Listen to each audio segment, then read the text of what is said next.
प्यारे बच्चों, आज हम लोग पढ़ने जा रहे हैं क्लास 10th का चैप्टर नंबर 1 है रियल नंबर्स।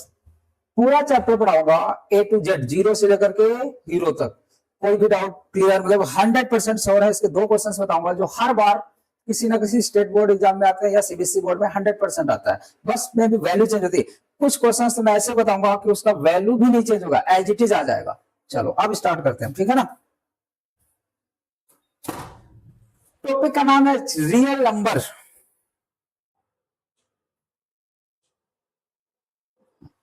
क्या है रियल?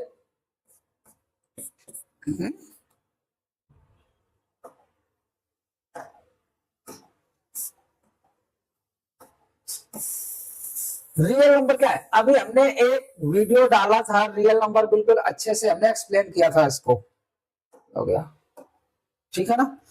जिसमें मैंने क्या बोला था, नेचुरल नंबर क्या होते हैं, काउंटिंग नंबर्स को हम नेचुरल नंबर बोलते हैं। बिल्कुल मैं क्विक रिवीजन करवा रहा हूं 2 मिनट के अंदर, बाकी तो आपको पता ही होगा, ठीक है ना। तो नेचुरल नंबर क्या होता है, काउंटिंग नंबर्स क्या होते हैं बताओ मैं। काउंटिंग नंबर्स, काउंटिंग नंबर्स कहां से स्टार्ट होता है? अगर मैंने बोला कि इस रूम में कितने स्टूडेंट बैठे हुए हैं तो आप काउंट करोगे 1 2 3, तो कहां से स्टार्ट हो रहा है? 1 से। तो काउंटिंग नंबर कहां से स्टार्ट होगा? 1 2 3 4 and dash dash till infinity. आ गया समझ में? ठीक है। दूसरा क्या होता है, होल नंबर। होल नंबर कहां से स्टार्ट होता है?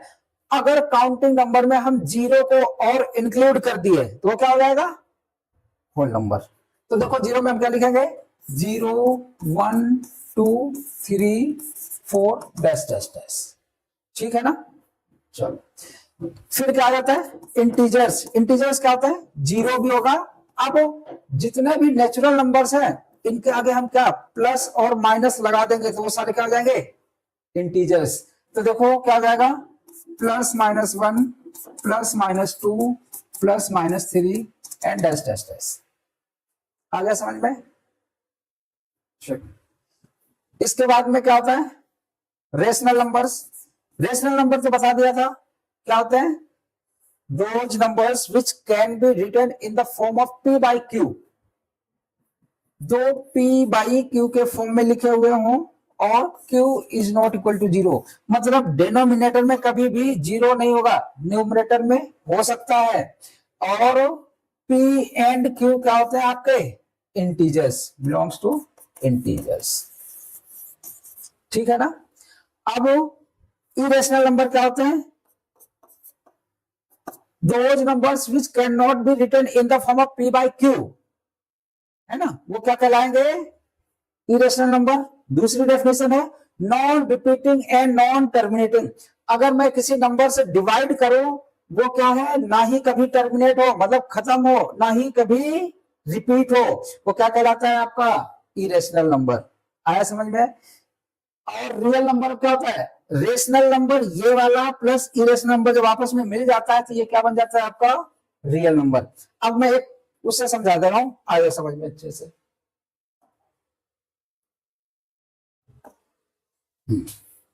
अब यहां समझना रियल नंबर क्या होता है। सबसे पहले अगर हमने देखा, ये ले लिया हमने, इसमें क्या all counting numbers, natural number में क्या जाएगा आपका? 1 2 3 4 5 एंड डैश डैश डैश, सारा नेचुरल नंबर हो गया। अब अगर इसमें हमने जीरो को और इंक्लूड कर दिया तो ये क्या हो जाएगा आपका? होल नंबर, ठीक। अगर इसमें हमने जो नेचुरल नंबर के आगे माइनस लगा दिया, -1 -2 -3 एंड सो ऑन, ये अगर मिला दिया तो ये पूरा आपका क्या हो गया? ये पूरा आपका हो जाएगा आपका क्या? इंटीजर्स, ठीक। अगर इसी में हम ये ले लिया, इसमें क्या है? नंबर को हमने p बाई क्यू के फॉर्म वाले लिख दिए, मान लिया 1/2 2/3 -4/5, है ना। और ये इनको भी हम लिख सकते हैं, 2/1 भी लिख सकते हैं। तो ये सारे क्या हो जाएंगे? ये सारे आपके क्या हो जाएंगे? Rational number. और अगर इसी में हमने एक ये लास्ट और ले रहा हूं मैं, इसमें √2 √3 √5 एक्सेट्रा और पाई को भी इंक्लूड कर दिया तो ये क्या हो जाएंगे? Irrational number. ये वाले सारे क्या कहलाते हैं, इरेशनल नंबर। जब ये पूरा, अब ध्यान से देखना, ये पूरा सर्कल जो है, ये सारे नंबर जो आपके ये बने हुए हैं, ये सारे नंबर जब आपस में मिल जाते हैं तो क्या कहलाते हैं, ये कहलाते हैं रियल नंबर। अब आ गया होगा समझ में, रियल नंबर क्या होते हैं, सारे numbers, natural numbers, whole number, integers, rational number, irrational number, ये सारे नंबर जब आपस में मिल जाते हैं वो सब क्या कहलाते हैं, रियल नंबर्स। चलो जीरो के बारे में बताते हैं। जीरो ना ही नेगेटिव होता है ना ही पॉजिटिव होता है। आगे समझ में। अब आपका ये कंसेप्ट क्लियर हो गया कि ये क्या होता है, रियल नंबर होता क्या है, ठीक है ना। अब आते हैं थ्योरम नंबर 1, बहुत सिंपल है समझना। Every composite number can be expressed as a product of primes and this factorization is unique apart from the order in which the prime factors occurs. Composite number पहले समझो, composite number क्या होता है, composite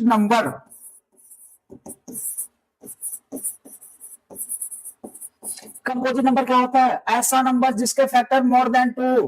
फिर से बोलो, composite number क्या होता है, ऐसा नंबर जिसके फैक्टर मोर देन 2 होते हैं। समझने के लिए मैंने 4 ले लिया, 4 का फैक्टर क्या हो जाएगा, 1 भी हो जाएगा, 2 भी हो जाएगा, 4 भी हो जाएगा, तो फैक्टर कितने हो गए, 1 2 3।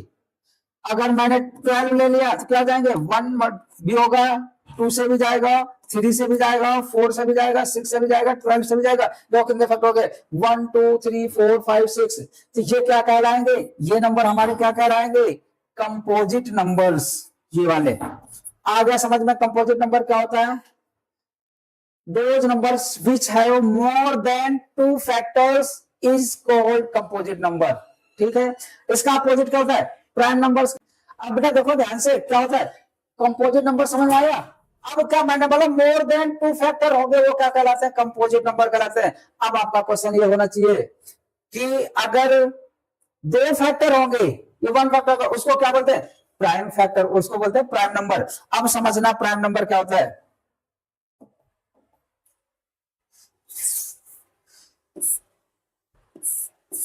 प्राइम नंबर क्या होता है, प्राइम नंबर होता है, ध्यान से देखना, पॉइंट बताऊंगा, विच हैव 2 फैक्टर, जो खुद से डिविजिबल हो और 1 से डिविजिबल हो। तो मान लिया 2 हो गया, 2 में किसका है, इसका फैक्टर 1 भी हो जाएगा और 2 भी हो जाएगा। 3 मैंने ले लिया, क्या हो जाएगा, 1 भी है 3 भी है। ऐसे आपको देखो मैंने 5 ले लिया, 5 का भी 1 और 5, 1 से टेबल जाएगा इसमें और 5 से भी जाएगा, तो ये क्या हो जाएंगे, प्राइम नंबर्स। 0 1 नहीं लेना है, ना ही प्राइम नंबर्स है ना ही कंपोजिट नंबर है, क्योंकि 0 का फैक्टर 0 ही है, 1 ही फैक्टर है, और 1 का केवल 1 फैक्टर है, इसलिए ये ना ही प्राइम नंबर है ना ही कंपोजिट नंबर है। अगर मैं बोलूं स्मॉलेस्ट, बताओ, कभी कभी पूछ देता है स्मॉलेस्ट इवन प्राइम नंबर क्या है, स्मॉलेस्ट इवन प्राइम नंबर क्या है,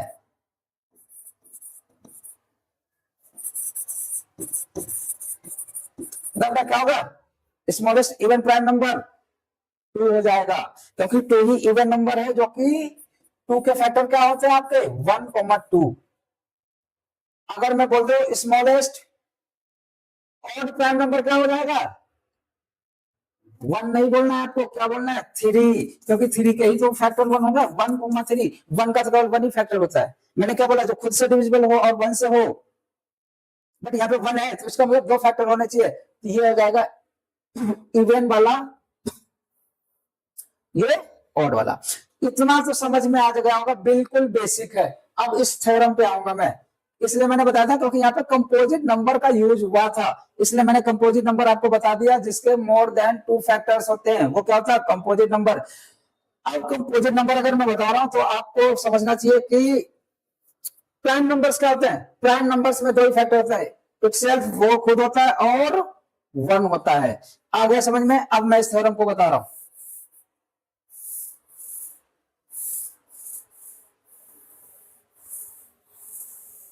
समझ में आ रहा है नहीं आ रहा है,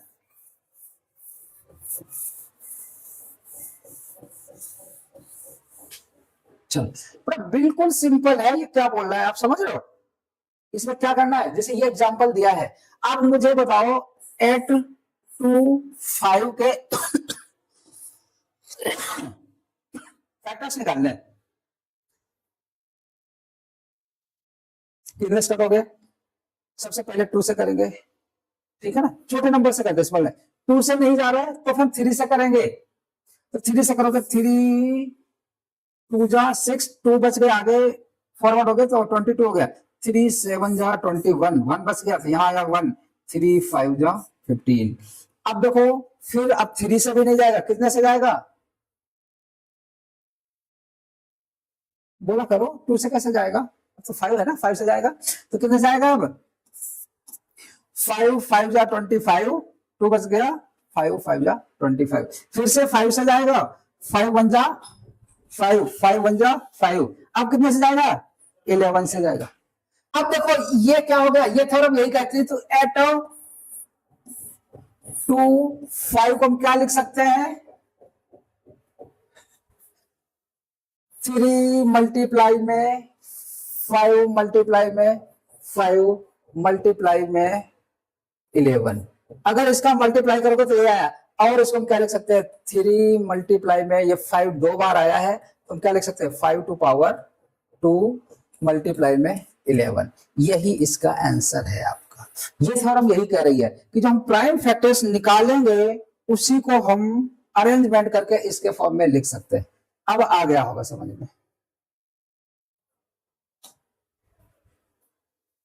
थ्योरम 2 ये क्या कर रहा है, let p be a prime number, कोई पी एक प्राइम नंबर है, if p divides a square then p divides a also, ठीक है ना, ये बोल रहा है, सिंपल सा है। मान लिया मैं कह रहा हूं कि 3 ले लिया नीचे, ऊपर मैंने अगर ले लिया 12, ठीक है ना, तो अगर 3 12 को डिवाइड कर रहा है तो ये थ्योरम ये इंडिकेट कर रही है कि 3 12 के स्क्वायर को भी डिवाइड करेगी, बस यही बता रहा है इसने, और कुछ नहीं बताया इसने, समझ गए आप। अगर दूसरा एग्जांपल ले रहा हूं मैं, 10/5 नीचे प्राइम नंबर है, अगर 5 10 को डिवाइड कर रहा है तो ये थ्योरम यही इंडिकेट कर रही है कि 5 10 के स्क्वायर को ऑल्सो डिवाइड करेगी। आ गया समझ में, तो ठीक, चाहे देख लो आप, इसको हम क्या लिख सकते हैं, 12 मल्टीप्लाई में 12/3, ठीक, 3 4 से 12 4 44, वैसे चाहिए इसको भी काट दो तब भी डिवाइड कर रही, वही सेम इसका भी है। अगर इसका मैं कर दूंगा 10 का स्क्वायर क्या 100 हो जाएगा बाई 5, 5 1 जा 5, 5 2 जा 10 कट कर रही थी, स्क्वायर मैंने कर दिया, 5 1 जा 5, 5 2 जा 10 20 आ गया होगा समझ में इन दो एग्जाम्पल के साथ, ठीक। अगर ये प्राइम नंबर है डिनोमिनेटर में, अगर ऊपर वाले को डिवाइड कर रहा है तो ये भी श्योर है 100% की ऊपर वाले का जो स्क्वायर करेंगे उसको भी ये नंबर डिवाइड कर देगा। आया समझ में, ठीक। 100% क्वेश्चन आता है ये, कोई भी स्टेट बोर्ड ले लो, कोई भी आप स्टेट बोर्ड ले लो या सीबीएसई बोर्ड ले लो, कोई भी बोर्ड, 100% किसी ना किसी सेट में इस फॉर्मूले के बेस पे क्वेश्चन आएगा, ठीक है ना। कैसे समझ लो, क्या होता है LCM into HCF equal to product of two numbers, यहीं पे लिखा होगा एलसीएम मल्टीप्लाई में HCF equal to first number हो जाएगा मल्टीप्लाई में सेकेंड नंबर। अभी मैं क्वेश्चन भी इसका करवाऊंगा, क्या होगा, चलिए दूसरा दे, यह एक्सरसाइज हो गया, इसका क्वेश्चन अभी आएगा, आगे क्वेश्चन दिया हुआ है, चलो मैं दे रहा हूं अपने मन से क्वेश्चन। क्वेश्चन है आपका, if HCF of 12 and 18 is 6, then find LCM। आपको एलसीएम ऐसे फाइंड आउट करना है। अगर एचसीएफ कितना दिया है, एचसीएफ आपका कितना दे दिया है 6 दे दिया है, एलसीएम फाइंड आउट करना है, यही वाला फॉर्मूला लिखना है मुझे, एलसीएम मल्टीप्लाई में HCF equal to product of two numbers, मतलब फर्स्ट नंबर मल्टीप्लाई में सेकेंड नंबर, ठीक। एलसीएम फाइंड आउट करना है आपको, एचसीएफ कितना दिया था 6 दिया था, ये वाला। दो नंबर कौन कौन सा है, एक नंबर आपका ये वाला 12 है, दूसरा कौन सा है 18 है, तो क्या लिखोगे 12 मल्टीप्लाई में 18। आया समझ में। अब ये उधर जाएगा, आप इसको मल्टीप्लाई मत करना, एलसीएम इक्वल टू क्या हो जाएगा 12 मल्टीप्लाई में 18 डिवाइडेड बाई ये 6 नीचे आ जाएगा, 6 1 जा 6, 6 2 जा 12, 18 2 जा 36। किसी की हिम्मत नहीं है जो ये गलत कर दे, बिल्कुल सही आया। इस टाइप का क्वेश्चन आगे भी आएगा, मैं प्रैक्टिस कराऊंगा। एक लेक्चर मैंने प्रॉपर ऐसे इसी फॉर्मूले पे कम से कम मैं 3 इयर्स का लिया था, प्रीवियस 3 इयर्स का पेपर्स, मोर देन 20 क्वेश्चंस थे, उनको मैंने अच्छे से कराया हुआ है। आप ज्यादा डिटेल में जानना चाहते हो, आप वहां पे सर्च करके सीख सकते हो। चलो अब ये एक्सरसाइज है, एक्सरसाइज का पहला क्वेश्चन है, एक्सरसाइज है 1.1, ठीक है। Express each number as a product of its prime factor. Simple सा, पहला क्या है 140 है, 140 का फैक्टर निकालो। आप क्या हो जाएगा, सबसे पहले 2 से कट करेंगे, 2 से करो, 2 7 जा 14, 2 से क्या 2 3 जा 6, 2 5 जा 10, फिर 5 से जाएगा 5 7 जा 7 1 जा। अब क्या हो जाएगा 140 का हम इसके प्राइम फैक्टर्स लिख सकते हैं क्या, 2 मल्टीप्लाई में 2 मल्टीप्लाई में 5 मल्टीप्लाई में 7, ठीक। और हम क्या इसको लिख सकते हैं, 2 2 बार है तो 2 का स्क्वायर कर सकते हैं, मल्टीप्लाई में 5 कर सकते हैं, मल्टीप्लाई में 7। ये आपका आंसर आ गया, आया समझ में, ठीक है ना, ऐसे करना है। चलो दूसरा क्वेश्चन क्या था,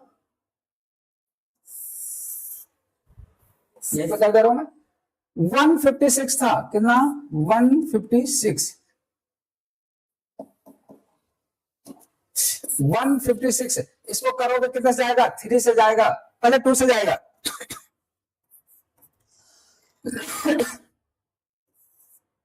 2 से किया मैंने तो ये आएगा 14, हाँ फिर 2 से किया तो ये आएगा 2 3 जा 6, 2 9 जा 18, फिर 3 से किया 3 1 जा 3 3 जा फिर 13 से। अब बताओ इसका प्राइम फैक्टराइजेशन कैसे लिखेंगे, ध्यान से देखना। 156 इक्वल टू लिखेंगे क्या है, 2 मल्टीप्लाई में 2 मल्टीप्लाई में 3 इंटू 13, 2 मल्टीप्लाई में 2 मल्टीप्लाई में 3 मल्टीप्लाई में 13, यही आपका क्या हो गया,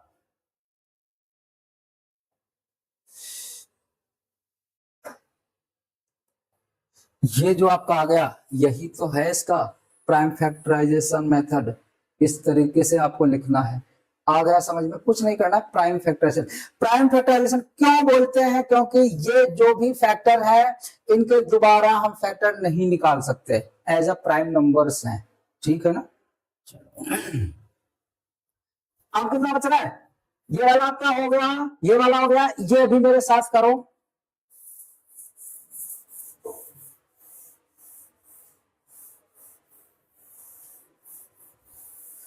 उसका थोड़ा सा मान के लाना है, उसका अच्छा लग रहा है। देखो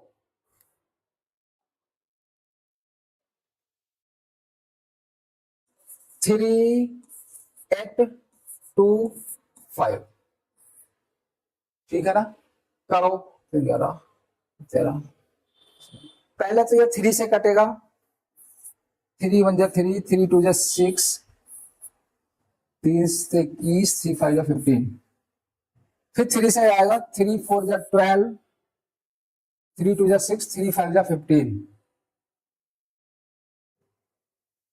अब 3 से नहीं जाएगा, अब ये 5 से जाएगा, 5 8 जा 40, 5 5 जा, फिर 5 से जाएगा, ये आएगा 17, अब ये 17 से जाएगा तब ये 1 आएगा। अब आप लिख लोगे क्या, 3 8 2 5 के फैक्टर्स क्या हो गए, ये वाले सारे प्राइम फैक्टर्स हो गए, 3 मल्टीप्लाई में 3 मल्टीप्लाई में 5 मल्टीप्लाई में 5 मल्टीप्लाई में 17। और कैसे लिख सकते हैं बताओ, 3 का स्क्वायर हो जाएगा, मल्टीप्लाई में 5 2 बार है, 5 का स्क्वायर हो जाएगा 17, यही आपका क्या है आंसर है।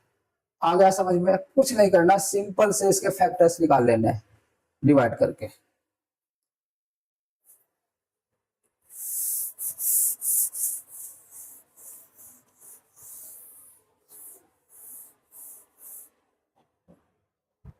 ये भी आपका हो गया। अब मैं करवा रहा हूं 5005, देखना सिंपल सा कितना से आएगा, 5 से जाएगा तो 1001 1001 हमेशा 7 11 13 का फैक्टर होता है। अब ये 7 से जाएगा, 7 1 जा 7, 3 बच गए, 7 4 जा 28, 2 बच गया, 7 3 जा 21 हो गया। अब ये 11 से जाएगा, 11 1 जा 11, 11 3 जा 33। अब ये 13 से जाएगा 1। अब बताओ मुझे 5005 के फैक्टर्स क्या हो गए? 5 7 11 13। 5 मल्टीप्लाई में 7 मल्टीप्लाई में 11 मल्टीप्लाई में 13। आ गया समझ में? पूरा आ गया होगा। चलो अब क्या बच रहा है? वी, फिफ्थ वाला। 7 4 2 9, इसके फैक्टर निकालो, कितने से जाएगा? 7 11 13 23 22, 3 से तो जाएगा नहीं। 5 6 7, 7 का नाम 7 7 से भी नहीं जाएगा। 9 10 11 10 11 55 66 77 11 से भी नहीं जाएगा। 17 से जाएगा ये, तो ये 17 से जा रहा है। ये हमने लिया 17 4 जा 68 6 तो 3 51 और 17 17 100 17 छंगा 7 119। फिर 19 से जाएगा, 19 2 जा 38, 19 3 जा 57, तो 23 से। थोड़ा सा प्रैक्टिस करोगे आराम से आ जाएगा, ठीक है। अब बताओ मुझे 4 7 7 4 2 9 के फैक्टर्स क्या हो गए? 17 मल्टीप्लाई में 19 मल्टीप्लाई में 23। यही आपका क्या आ गया? आंसर आ गया। बिल्कुल बिंदास से करना है, बता दिया ना। आप प्राइम फैक्टराइजेशन मेथड आपको समझ में आ गया होगा। बस क्या करना है, सिंपल से ऐसे फैक्टर्स निकाल लेने, जैसे मैंने ये कर दिया। कुछ क्वेश्चन होंगे जो आपके सिंपल होंगे, कुछ ये थोड़ा सा क्रिटिकल होंगे। प्रैक्टिस करोगे सब आ जाएगा। आपको पता है practice make perfect for a person, specially for in maths. Math में जितनी प्रैक्टिस करोगे उतना ही आपको आएगा।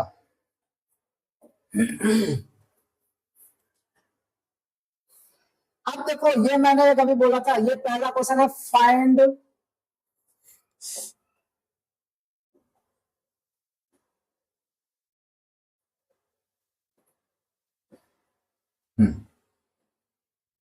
Find the LCM find out करना है, एचसीएफ करना है। ये एचसीएफ और एलसीएम फाइंड आउट करना है and verify that LCM into HCF equal to product of two numbers. हाँ, ये दो नंबर्स है ना, टू नंबर्स, ठीक है ना। अब बताओ मुझे 26 एंड 91 का क्या होगा?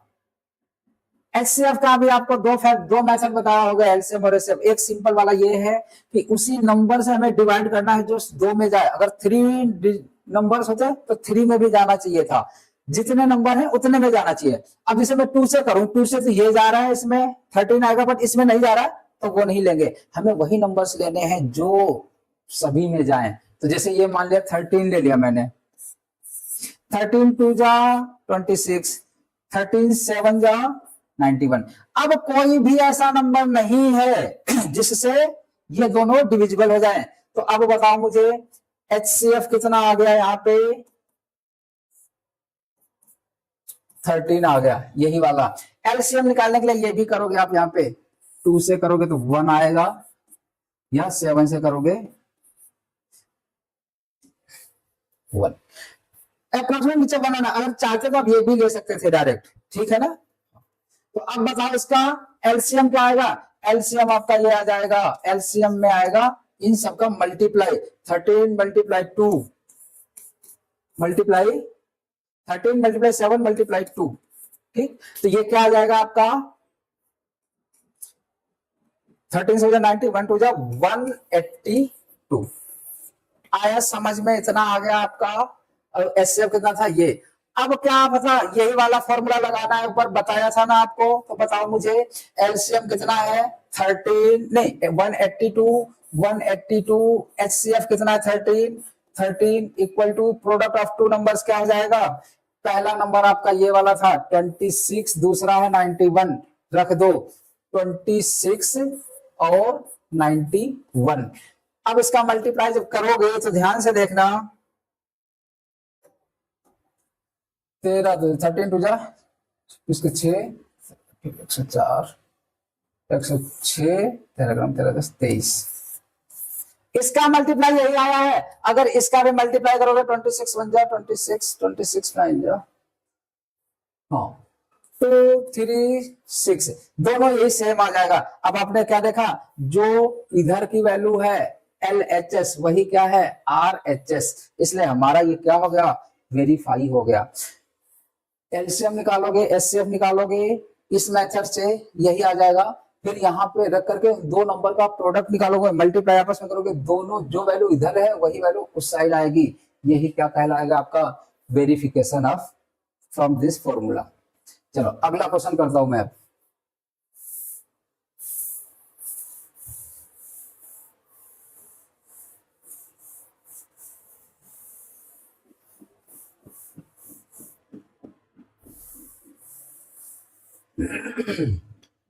पहला हो गया, अब दूसरा भी ऐसे करना है। 510 एंड 92 का आपको निकालना है, तो 510 का और 92 का निकालो। HCF क्या हो जाएगा, 2 से कट हो जाएगा दोनों, 2 2 जा 4, 2 5 जा 10, 2 5 जा 10, 2 4 जा 8, 2 6 जा 12। ठीक, अब वो किसी से भी नहीं जाएगा क्योंकि ये इसका फैक्टर होगा 2 मल्टीप्लाई में 23, तो 23 से जाएगा क्या 23 2, नहीं 23 से भी नहीं जाएगा। तो अब इसका क्या हो गया, HCF इक्वल टू हो जाएगा आपका, HCF इक्वल टू हो गया 2। LCM क्या निकालोगे, LCM इसका हो जाएगा आपका 2 मल्टीप्लाई में 255 मल्टीप्लाई में 46, क्योंकि अब इसमें कोई कॉमन है ना, जब जो फैक्टर निकालोगे तो पूरा यही एलसीएम आएगा लास्ट में जब मल्टीप्लाई करोगे। ठीक है ना, अब वेरीफाई करोगे तो क्या आ जाएगा, एलसीएम इसका है 2 मल्टीप्लाई में 255 मल्टीप्लाई में 46। ठीक है ना, और एचसीएफ कितना था 2, नहीं वो वाला 2 तो मैंने यहाँ पे ले लिया था, हाँ हाँ, फिर भी मुझे यहाँ पे 2 कर लेना है। और इक्वल में क्या होगा, 2 नंबर्स कौन कौन से हो जाएंगे, 510 मल्टीप्लाई में 92। ठीक है ना, इसका मल्टीप्लाई करेंगे दोनों का सेम आ जाएगा 4692, भाई ये आ जाएगा 919। ठीक है, दूसरे वाले का आएगा,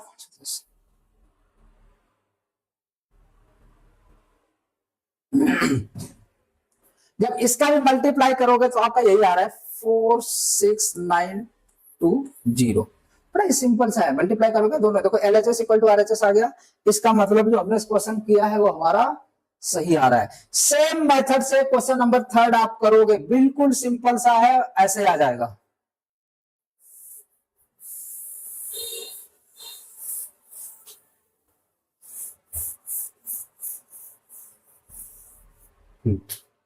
आगे बढ़ जाते हैं। अब इसका एलसीएम और एचसीएफ निकालना है बाय प्राइम फैक्टराइजेशन मेथड। चलो दोनों मेथड में बताऊंगा, दोनों का आंसर सेम आएगा। 12 15 21, इसका क्या आएगा, 3 से करो, 3 4 जा 12, 3 5 जा 15, 3 7 जा 21। HCF इसका 3 आ गया, HCF इसका कितना आ गया, 3 आ गया। अब प्राइम फैक्टराइजेशन मेथड क्या होता है, 12 को हम क्या लिख सकते हैं, 2 मल्टीप्लाई में 2 मल्टीप्लाई में 3, ये तो सिंपल सा आप कर लोगे। 12 क्या करना है, कैसे करोगे, 2 से किया 6 आएगा, फिर 2 से किया 3 आएगा, 3 से 1, वही देखो मैंने यहाँ पे लिख दिए। ऐसे 15 के क्या हो जाएंगे, 3 मल्टीप्लाई में 5। ठीक है ना, चलो इसको हम एक चीज और लिख सकते हैं, क्या लिख रहे हैं ये भी बताऊंगा। 5 मल्टीप्लाई में 3, ऐसे 27 को हम क्या लिख सकते हैं, 3 इंटू 7, या 7 मल्टीप्लाई में 3, बात बराबर ही है। इसमें HCF वो होता है जो तीनों में कॉमन होगा। क्या कॉमन है आप देखो, 3 यहां पे तीनों में कॉमन है, इसलिए ये क्या हो जाएगा इसका HCF। मैंने यहां से भी क्या निकाला था, आपको पहले बता दिया था, 3 निकाल दिया था ना। चाहे ये वाला मेथड यूज करो चाहे ये वाला करो, ये शॉर्टकट का थोड़ा है, ये थोड़ा लॉन्ग वाला है। आया समझ में? तो पहले का एलसीएम और एचसीएफ तो मैंने निकाल लिया। एलसीएम में अब क्या करना पड़ेगा, एलसीएम में आपको इन सबका मल्टीप्लाई करो, 7 35 70 35 70 140 14 42 420 आ जाएगा। वो वाला 420 बस समझ लेना यार किसी का। चलो इसका भी देखो क्या होता है, यहां से एलसीएम निकालने का क्या हो जाता है, एलसीएम जो कॉमन आया उसको 1 टाइम लिखेंगे। तो देखो 3 मैंने 1 टाइम लिखा है, जो बच गए थे सारे उनको एक बार लिखना है। यहाँ पे 2 और 2 लिख लिया, 2 मल्टीप्लाई में 2, और ये 5, ये 7 मल्टीप्लाई करो, 7 में 35 70 दूना 140 42। इसका भी देखो मल्टीप्लाई करोगे 420 आ गया। देखो वेरीफाई हो गया, मैंने उस मेथड से भी करके आपको दिखा दिया और इस वाले मेथड से भी आपको करके दिखा दिया। आया ना समझ में? चलो पहला क्वेश्चन आ गया समझ में। ऐसे सेकंड का भी करना है। सेकंड का तो बहुत ही सिंपल है।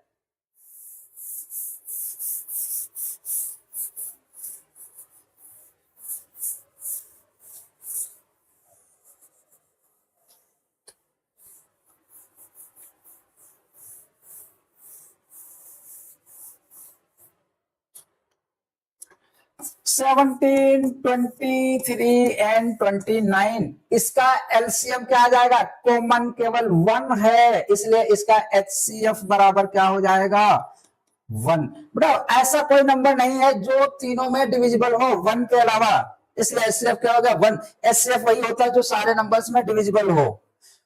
एलसीएम बताओ क्या हो जाएगा आपका। अगर कभी भी ऐसा केस आए, आपको कुछ नहीं करना, सबको आपस में मल्टीप्लाई कर देना, वही आंसर होगा। 17 मल्टीप्लाई 23 मल्टीप्लाई में 29, इसको सोल्व करोगे वो क्या हो जाएगा आपका एलसीएम। आया समझ में?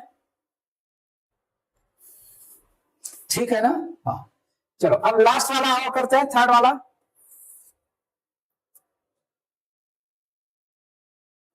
8 9 25, बड़ा सेम केस इसमें भी है, कोई भी नंबर नहीं है, केवल एक 1 नंबर है, 1 से ही जा सकता है, इसलिए एचसीएफ बराबर बताओ क्या हो गया 1। एलसीएम बराबर क्या हो जाएगा 8 मल्टीप्लाई में 9 मल्टीप्लाई में 25, इसका मल्टीप्लाई कर लेना, वही आंसर आ जाएगा आपका। सिंपल है, 25 8 200 और 2 9 1800 आ जाएगा आंसर।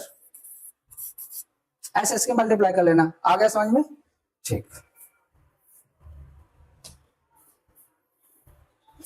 ये क्वेश्चन इतनी बार रिपीट हुआ है, कई बार रिपीट हुआ है, चाहे स्टेट बोर्ड का हो, किसी हरियाणा बोर्ड हो, कोई भी स्टेट बोर्ड हो, क्योंकि कॉमनली एनसीईआरटी की ही बुक्स चलती हैं, या सीबीएसई बोर्ड हो, सेंट्रल बोर्ड हो, हर बार में किसी ना किसी सेट में ये क्वेश्चन एज इट इज आ जाता है, या कभी कभी कुछ वैल्यू चेंज कर देता है, बाकी बिल्कुल यही ऐसे क्वेश्चन आ जाता है। अभी मैंने बताया था एक फॉर्मूला, HCF मल्टीप्लाई में LCM equal to product of 2 numbers. अभी बताया था ना मैंने। अब बताओ उसमें HCF कितना है। HCF इसका दिया हुआ है कितना 9, तो हमने क्या रख लिया यहाँ पे 9 मल्टीप्लाई में एलसीएम आपको फाइंड करना है, एलसीएम आपको फाइंड आउट करना है, तो लिखो LCM इक्वल टू 2 नंबर कौन कौन से है, पहला है 306, दूसरा है 657। आया समझ में? ठीक।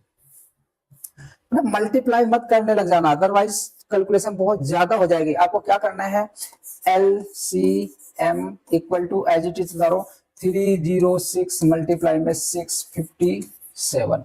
ठीक, जो यहां पे मल्टीप्लाई में हो जाएगा वो यहां क्या आ जाएगा डिवीजन में, तो ये 9 आएगा। 9 1 जा 9, 9 3 जा 27, 9 4 जा 36। अब इसकी मल्टीप्लाई कर लो, वही आपका एलसीएम हो जाएगा। एलसीएम आपका आएगा, कैलकुलेट करता हूं मैं, 657/34 है ना, 4 से 28 के 8, 4 5 20, 2 22, 4 24, 25 26, 3 से 21 का 1, 5 15 17, 6 18 19, 8 2 3, 7 6 13 का 3, 9 2 11 1 12 12। नहीं ये आ गया, किसी की हिम्मत नहीं है जो गलत कर दी। 2 2 3 3 8, ये आपका क्या आ गया, आंसर आ गया। ये आपका एलसीएम आ गया। आया ना समझ में? बिल्कुल बेसिक से बता रहा हूं, बिल्कुल सिंपल से। और एक क्वेश्चन ये 100% लगभग आता है। एक अभी 1 2 क्वेश्चन और बताऊंगा जो किसी भी स्टेट बोर्ड का हो या सीबीएसई बोर्ड का हो, 100% वो क्वेश्चन आते हैं आपके उसमें, ठीक है ना। आगे बढ़ते हैं। Check whether 6 to power n can end with the digit 0 for any natural number। Natural number आपको पता है n की वैल्यू क्या हो जाएगी, 1 2 3 4 एंड सो ऑन। क्या कभी भी 0 से एंड होगा? वैसे 9 लिखोगे, क्यों? अगर 6 to power हमने 1 रखा तो क्या आएगा, 6 आएगा। 6 to power 2 रखा क्या आएगा, 36 हो जाएगा। 6 to power 3 रखा है तब भी ये 6 × 6 × 6 क्या आ जाएगा, 216 आ जाएगा, ठीक है ना। अब लास्ट में फिर से 4 करोगे ना, 6 to power 4 करोगे तो एंड वाला डिजिट क्या होगा, 6 ही होगा। आपने ध्यान देखो, लास्ट में 6 आ रहा है, लास्ट में 6 आ रहा है, यहाँ पर भी 6 आ रहा है, ऐसे 6 ही आएगा। तो क्या कह रहा है, check whether 6 to power n can end with the digit 0। आप बोलोगे नो, नो एंट्री, 0 कभी भी एंडिंग में आ ही नहीं सकता है। 0 कब आता है, अगर मल्टीप्लाई 2 and 5 की होती है तो हो जाता है, ठीक है ना।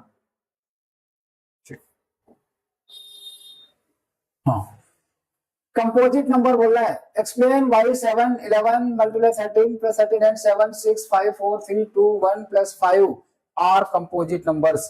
कंपोजिट नंबर्स मैंने बोला था जिसके फैक्टर मोर देन 2 होते हैं, वो क्या होते हैं, कंपोजिट नंबर्स है। बेटा ये कंपोजिट नंबर है, आपको पता है। अगर इसे हम 13 और ऐड करेंगे, ऐड कर रहे हैं ना, तो आपको पता है ऑड नंबर में अगर ऑड नंबर ऐड करोगे तो क्या हो जाएगा, इवन नंबर हो जाएगा। अब इवन नंबर का बताया था 2 के अलावा और कोई भी इवन नंबर होगा उसके फैक्टर मोर देन 2 हो जाएंगे। क्यों, 1 तो होगा ही होगा फैक्टर, और इवन है इसलिए 2 से भी डिविजिबल हो जाएगा, और नंबर खुद से तो डिविजिबल हो ही जाएगा। तो फैक्टर कितने हो गए इसके, 3 फैक्टर्स हो गए। आ गया होगा समझ में। तो ये इवन ऑड नंबर है, ऑड ऐड करेंगे तो ये क्या हो जाएगा, इवन नंबर हो जाएगा। इवन नंबर है तो 2 से भी डिविजिबल होगा, 1 से तो हर एक नंबर डिविजिबल होता है, पता है आपको। और ये खुद जो एक नंबर बनेगा इटसेल्फ से हमेशा डिविजिबल होता है, समझ गए ना। तो ये क्या हो जाएगा, कंपोजिट नंबर। ऐसे इसमें भी ये भी हो जाएगा। और इसका तो देखो 5 4 जा 20 है, 5 ऐड करोगे तो 5 कॉमन आ जाएगा और 1 भी आएगा, और पूरा जो एक नंबर बनेगा उससे भी हो जाएगा। तो इसके भी 3 फैक्टर्स हो जाएंगे। मैंने क्या बोला था, अभी पहले पढ़ाया था, अगर फैक्टर्स मोर देन 2 हैं तो वो क्या हो जाते हैं, कंपोजिट नंबर्स, ठीक। अगर फैक्टर्स केवल 2 हैं, 1 जिसका है और इटसेल्फ नंबर वो खुद, तो वो क्या हो जाता है, ऑड नंबर्स, वो प्राइम नंबर्स। चलो ये लास्ट क्वेश्चन है एक्सरसाइज 1.1 का। There is a circular path, एक सर्कुलर पाथ है, चल ठीक है भाई। Around the sports field, Sonia takes 18 minutes to drive around the field while Ravi takes. Sonia थोड़ी हेल्दी है, उसको 18 मिनट लगते हैं दौड़ने में, समझ गए ना। हेल्दी होता है जो थोड़ा कम दौड़ पाता है। तो सोनिया ने यहाँ पर दौड़ना स्टार्ट कर दिया, घुंघराले बाल है, अच्छी सी फ्रॉक पहन रखी है, दौड़ रही है। कितना टाइम लग रहा है इसको, 18 मिनट लग रहे। रवि दुबला पतला लड़का है, फुर्तीला, स्मार्ट तो नहीं बोलेंगे, देखा नहीं है मैंने। वो दौड़ना स्टार्ट करता है तो वो कितना टाइम लेता है, हाँ। रवि है, एक लड़का कैप लगा के बैठा है, इसको कितना लग रहा है, 12 मिनट्स लग रहा है। यहाँ पे 18 मिनट्स लग रहा है।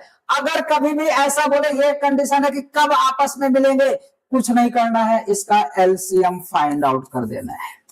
क्या करना है, कभी भी बोले या 18 12 दिया, अगर 15 और 10 दिया होता है फिर भी आपको क्या करना था, एलसीएम फाइंड आउट करना था। चलो एलसीएम बताओ मुझे, 12 और 18 का क्या हो जाएगा, 2 से करेंगे 2 6 जा, 2 9 जा, 3 से करेंगे 3 2 जा, 3 3 जा। अब एलसीएम क्या हो जाएगा इसका,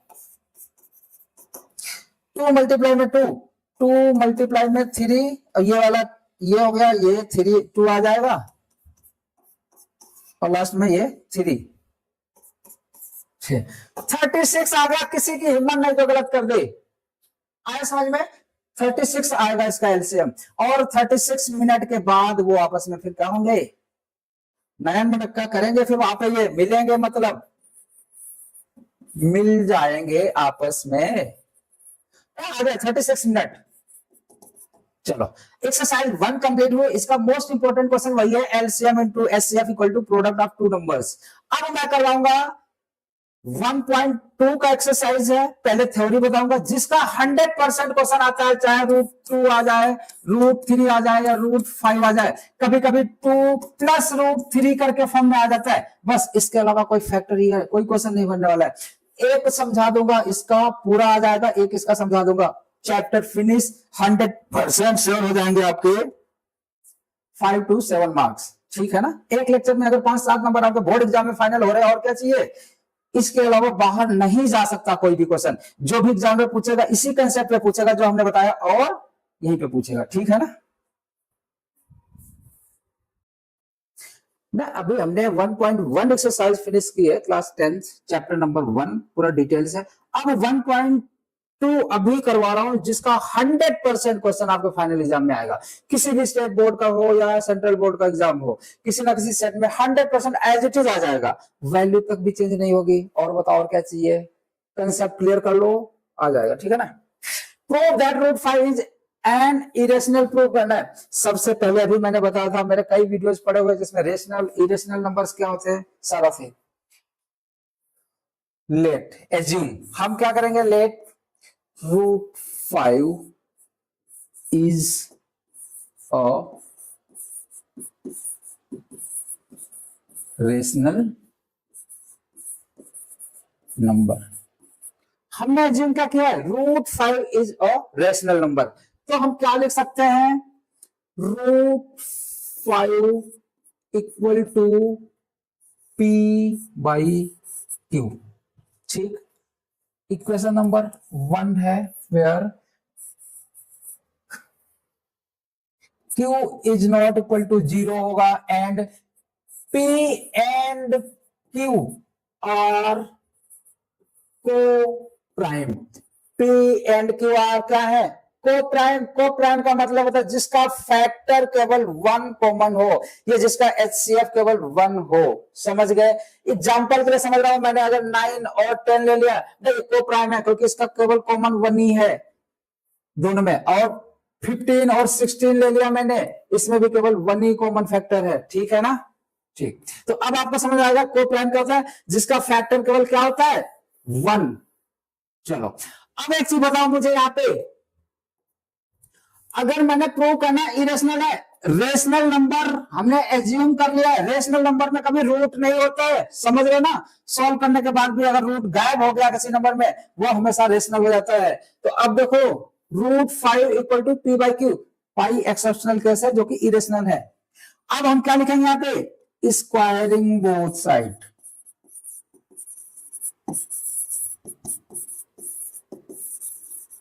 हमने क्या कर दिया, यहां पे हमने √5 इक्वल टू P/Q माना था, Q is not equal to 0, P and Q are coprimes numbers.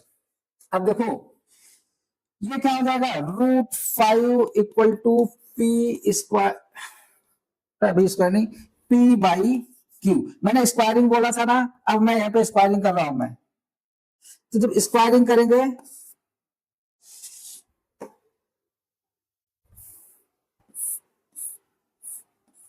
ये स्क्वायर यहां पे लगाया, स्क्वायर यहां लगाया, तो इस स्क्वायर से रूट कट जाएगा तो क्या बच जाएगा, 5 इक्वल टू P²/Q²।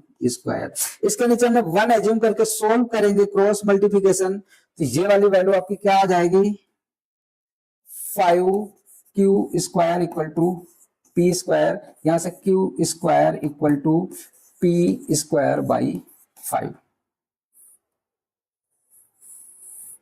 इतना समझ में आया? हमने कुछ नहीं किया, रूट हटाया है। रूट हटाने के लिए हमने क्या किया था, स्क्वायर, क्योंकि रेशनल नंबर में अंडर रूट नहीं होता है। अब देखो यहाँ पे 5 से अगर पी स्क्वायर डिविजिबल है तो मतलब 5 से पी भी डिविजिबल होगा। अभी एक सरल पढ़ा था, अगर 5 एक प्राइम नंबर है जिसे p डिविजिबल है तो 5 से p स्क्वायर भी डिविजिबल होगा। अभी मैंने 1.2 इसी लेक्चर में आपको बताया था, समझाया था। तो एक ये हो गया। अब हम क्या करेंगे, एज्यूम। क्या किया, एज्यूम हमने क्या किया है, p इक्वल टू क्या मानेंगे, यहाँ पे √5 था तो मैं 5 के मल्टीपल में कोई नंबर ले रहा हूं। मान लिया p इक्वल टू 5m, मान लिया p इक्वल टू 5m, मैं 5 के मल्टीपल में एक नंबर मान रहा हूं, ये वाला आया समझ में। अब इसकी वैल्यू इक्वेशन नंबर जो ये सेकंड बनी थी इसमें रखूंगा तो क्या हो जाएगा, q square equal to p की जगह पे मैं 5m रखूंगा, 5m का होल स्क्वायर बाई नीचे क्या था 5 था। अगर मैंने सॉल्व किया है 25m स्क्वायर बाई 5, 5 1 जा 5, 5 5 जा, ये क्या आ गया यहाँ पे 5m स्क्वायर। अभी हमने एज्यूम किया था क्या कि को प्राइम है, पी एंड क्यू आर को प्राइम, बट यहाँ पे वैल्यू क्या मिल गई, एक की वैल्यू ये मिल गई, दूसरी ये मिल गई 5m स्क्वायर। दो वैल्यू आ गई यहाँ पे, और ये इसका फैक्टर है, यहाँ पर भी 5 उसको डिवाइड कर रहा था। अब जो हमने माना था इसका मतलब क्या हुआ, आवर, दूसरे कलर से लिख दे रहा हूं मैं, आवर कंट्राडिक्शन, जो हमने माना था कंट्राडिक्शन इज रॉन्ग, गलत है, जो हमने माना था वो है ही नहीं। सो कुछ ज्यादा नहीं लिखना है, सब उठ पटांग बता देते हैं, आपके पास एक दो लाइन लिख देनी है। सो √5 is not a rational number। क्यों, क्योंकि दो फैक्टर आ गए। हमने यहाँ पे माना था कि कोई भी फैक्टर नहीं है, कोई भी को प्राइम नंबर है, इसलिए आप लिखोगे √5 is an irrational number। ठीक है ना। मैं फिर से एक बार समझा दे रहा हूं, हमें प्रूव करना था √5 इज इरेशनल नंबर, तो हमने क्या अज्यूम किया, let √5 is a rational number. आपको पता है रेशनल नंबर क्या होते हैं, जिसमें अंडर रूट नहीं लगा होता है और p बाई क्यू के फॉर्म में लिखे हुए होते हैं। तो क्या हो गया, √5 equal to p by q मान लिया, where q is not equal to 0। अगर q इक्वल टू यहाँ पे 0 हो गया तो ये पूरी वैल्यू नॉट डिफाइंड हो जाएगी, इसलिए q इक्वल टू 0 नहीं होता है, where p and q are coprime. ठीक, को प्राइम का मतलब कॉमन फैक्टर उसका 1 होगा या एचसीएफ इसका 1 होता है, इसके अलावा कोई भी कॉमन फैक्टर नहीं होगा। फिर हमने क्या किया, स्क्वायरिंग बोथ साइड, क्योंकि हमें रूट हटाना है इसलिए हमने स्क्वायरिंग कर दिया, तो यहाँ स्क्वायर से ये रूट कट गया आपका, अब ये बच गया 5 equal to p square by q square. 1 मान करके अगर क्रॉस मल्टीप्लाई से सॉल्व करेंगे तो हमारा 5 q square equal to p square आएगा, तो यहां से क्यू स्क्वायर की वैल्यू क्या आ गई, p स्क्वायर बाई 5। ठीक है ना। अब देखो एक वैल्यू हमारी ये वाली आ गई आपकी, इसका मतलब अगर p प्राइम है नीचे वाला नंबर तो p स्क्वायर को भी डिवाइड करेगा। अगर 5 p को डिवाइड कर रहा है तो 5 p स्क्वायर को भी डिवाइड करेगा। अभी हमने इस लेक्चर में बताया था 1.2 थ्योरम थी। अब एज्यूम कर दिया p इक्वल टू 5m, इसका मतलब क्या है, ये कोई ऐसा नंबर है जो मल्टीपल ऑफ किसका है, मल्टीपल ऑफ 5 का है। समझ गए, इसकी वैल्यू यहां रखा था क्यू स्क्वायर का, देखो यहाँ पे जब रख के सॉल्व करेंगे तो 5m स्क्वायर आ गया, प्रॉपर करोगे यहाँ पे दो वैल्यू आ गई, जो हमने क्या माना था कि 1 वैल्यू है, कॉमन फैक्टर 1 के अलावा कुछ है ही नहीं, यहाँ पे दो वैल्यू आ गई। सो अवर कंट्राडिक्शन इज फेल हो गया हमारा। सो ये √5 is not a rational number. अगर रेशनल नंबर नहीं है तो दूसरा क्या हो जाएगा, ऑटोमेटिक इरेशनल नंबर। आ गया समझ में। चलो अब मैं एक चीज बता रहा हूं, अगर यहाँ पे √5 दिया हुआ है, पूरा समझना, यहाँ पे अगर √3 दिया होता तो क्या करते, जहां जहां पे 5 है वहां पे हम क्या ले लेते, 3 ले लेते। आगे समझे, सब कुछ पूरा सेम है, everything is same here except this digit. If we will take 3 then everywhere where there is 5 this value will replace by 3 and process means method is same for overall this type of questions. अगर बेटा यहाँ पे √2 दिया होता तो जहां जहां हमने 5 लिया है वहां पे आप क्या ले लेते, 2 ले लेते। और पूरा सॉल्व कर लेते हैं, आ जाता है। 100% क्वेश्चन आता है, स्टेट बोर्ड का हो या कोई सीबीएसई बोर्ड का, किसी ना किसी सेट में 100% ऐसा क्वेश्चन मिलेगा। क्या लिखा होगा, कहीं पर √3 लिखा होगा, √2 होगा या √5 होगा। इन्हीं क्वेश्चन में से 100% आता है। 3 मार्क्स का 2 मार्क्स में पूछ देता है, कभी कभी 4 मार्क्स में पूछ देता है। आपको इसी मेथड से ये सॉल्व करना है। आगे समझ में, आगे बढ़ते हैं। आपके लिए होमवर्क है, चलो आप करके प्रैक्टिस करना √2 का एंड √3 का। अगर नहीं आएगा तो मैं बताऊंगा, आप कमेंट में बोलना, ठीक है ना, फिर से एक्सप्लेन कर दूंगा। अब एक क्वेश्चन ये आ जाता, दो ही टाइप के हैं, या तो वो जो अभी मैंने पिछले वाला कराया या ये वाला। अब सेम मेथड है, क्या है, लेट ये एज्यूम 3 + 2 √5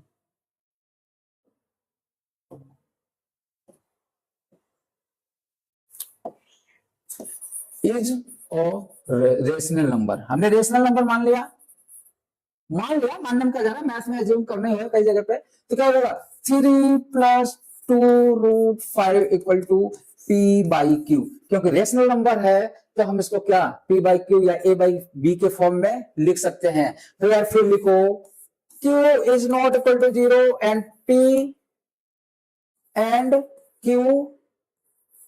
are co-prime।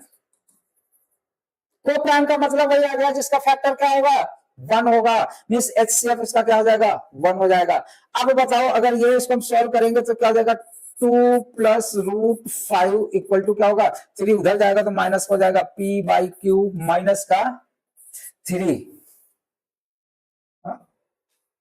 सॉरी थोड़ा सा मिस्टेक हुआ है, ये 2 √5 है, ठीक है ना। अब बताओ मुझे ये अगर सॉल्व करेंगे तो ये क्या हो जाएगा, 2/√5 = क्या हो जाएगा, P-3Q / Q। अब देखो ध्यान से, ये इधर डिवाइड में जाएगा तो √5 = क्या हो जाएगा, P-3Q होल डिवाइडेड बाई ये 2 नीचे आएगा 2Q। आया समझ में। अब आप बताओ, अभी मैंने प्रूव किया था ये क्या वैल्यू है आपकी, ये वाला √3 क्या प्रूव किया था, इरेशनल है। और इसको तो हमने इस वाले पार्ट को तो एज्यूम किया था, ये कोई कंफर्म थोड़ी था। तो अगर उधर इरेशनल है तो ये ऑटोमेटिक क्या हो जाएगा, क्या ये भी इरेशनल हो जाएगा, तभी तो दोनों इक्वल हो पाएंगे। अगर उधर रेशनल है तो इधर भी रेशनल होना पड़ेगा, और इधर इरेशनल है तो ये भी इरेशनल है। फिर वही लिख लेना, our contradiction is fail that so 3 + √5 is not a rational number. So क्या हो जाएगा, 3 + 2 √5 इज एन इरेशनल नंबर। जो मैंने अभी बैक साइड पिछले क्वेश्चन में लिखवाया था प्रॉपर वही लिख देना है, बस कुछ नहीं करना है। यहां पे तो कल आपको इतना ही सॉल्व कर देना है, ये लिख देना है। आ गया समझ में, चलो आगे बढ़ते हैं। अब देखो इसमें भी रूट यही है, अगर मैं कहूंगा 1/√2 है इक्वल टू क्या हो जाएगा, वही लिखना है। इसको assume that it is rational number. Rational number अगर हमने एज्यूम कर लिया तो ये क्या हो जाएगा, इसको P/Q के फॉर्म में लिख सकते हैं। फिर वही लिखना आपको, Q is not equal to 0 and P and Q are coprimes. रट लो, ये आपको लाइन रट लेना है। इसका मतलब क्या है, इसका HCF = 1 होगा, या कॉमन फैक्टर क्या होगा, ये बोल सकते हैं कॉमन फैक्टर क्या हो जाएगा इसका, 1 के अलावा कोई भी कॉमन फैक्टर नहीं होगा।